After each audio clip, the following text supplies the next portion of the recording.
Saudara, yang murni haruslah tetap murni. Jangan sampai yang murni menjadi tidak murni. Yang tulus, tetaplah tulus. Ketulusan itu seperti air bening yang menyegarkan dan menghidupkan. Ketika ketulusan itu mulai berkurang, mulai rusak, bahkan hilang, maka lihat, pelayanan tidak mengubah banyak orang. Ayat ini berkata, berdirilah teguh. Goncangan internal yang menyebabkan orang gak bisa berdiri teguh. Musuh dari luar, musuh eksternal membuat kita bisa bertahan kuat. Tapi musuh internal, ayat ini berkata, berdirilah teguh. Hadapi, bertahanlah. Kalimat kedua dari LAI, jangan goyah. Dari TSI berkata, jangan biarkan apapun menggoyahkan keyakinanmu.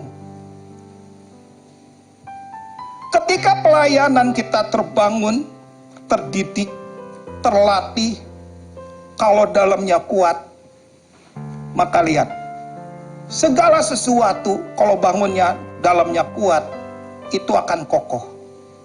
Tapi segala sesuatu kalau dalamnya ambiar, walaupun luarnya keren, walaupun tampilannya bagus, walaupun dilihat orang, wow, mengagumkan, yang namanya dalam lebih penting dari yang di luar.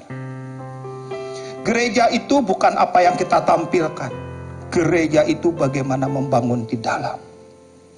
Membangun di dalam, bukan di dalam dengan teman-teman aja, tapi membangun bagian dalam kita. Dalam ini, internal sendiri.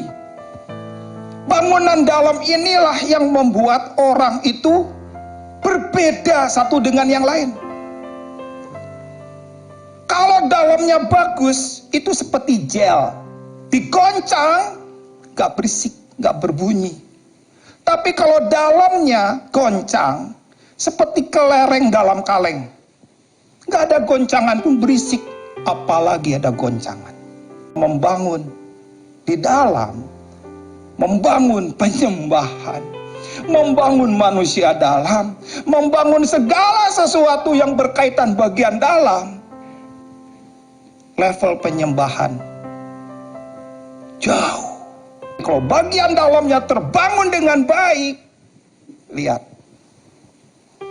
goncangan apapun gak mempengaruhi. Dalam itu utama dibandingkan dengan apa yang ditampilkan dan dipamerkan. Dalam itu lebih penting dari apapun yang dilihat orang. Dalam itu di mana Tuhan bekerja dan bergerak. Karena itu Alkitab berkata, jangan goyah, terutama bagian dalam. Di sini dikatakan, jangan biarkan apapun menggoyahkan keyakinanmu. Apa yang dikatakan oleh Marta, apa yang dikatakan Tuhan tentang Maria, itu beda. Kepada Marta, Marta, kamu menyibukkan diri dengan segala sesuatu.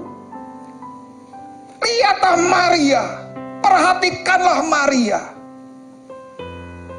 Apa yang diperhatikan? Apa yang dilakukan?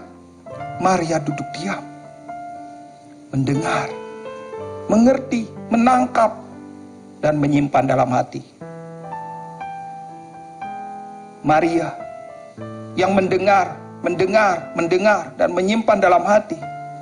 Satu kali, 6 hari menjelang Paskah, dia pergi ke kamar. Lalu dia membawa minyak narwastu, lalu memecahkannya dan mengurapi Tuhan. Dia ngerti, ada waktunya tiba. Tuhan akan disalibkan, dan Tuhan gak sempat diminyaki. Apa kata Tuhan tentang Maria? Perhatikan adikmu ini. Dia punya sesuatu yang tidak bisa diambil daripadanya. Di dalam pengalaman pribadi dengan Tuhan itu gak bisa diambil dari hidup kita. Makanya jangan biarkan apapun menggoyahkan keyakinanmu. Tetaplah melayani Tuhan. LAI mengatakan begini, giatlah selalu dalam pekerjaan Tuhan. Yang terjemahan TSI-nya berkata, berikanlah dirimu sepenuhnya untuk pekerjaan pelayanan Tuhan Yesus. Apakah ini tentang jadwal pelayanan? Apakah ini tentang jabatan pelayanan? Bukan. Ini tentang hati melayani.